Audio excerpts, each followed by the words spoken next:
একটা বিজেপি কর্মীর স্টোরি তোমাদেরকে শোনায়, শুনলে তোমাদের চোখে জল চলে আসবে। এটা একজন সাধারণ দোকানদার, যিনি নিজের ছোট্ট দোকানের মধ্যে নরেন্দ্র মোদীজির একটি ছবি লাগিয়ে রেখেছিলেন।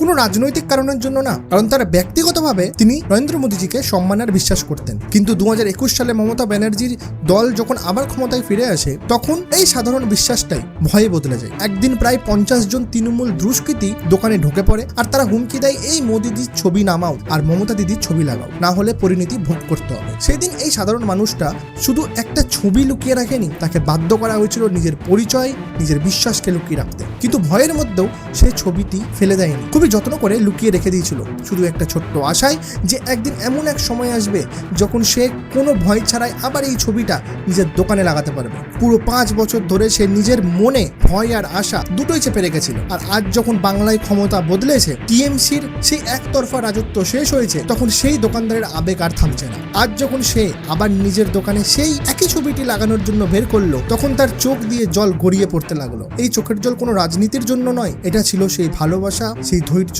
আর সেই কষ্টের জন্য, যা সে বছরের পর বছর চুপচাপ নিজের মধ্যে সহ্য করে এসেছিল। এই ভিডিওটা শেয়ার করে সবাইকে জানিয়ে দাও।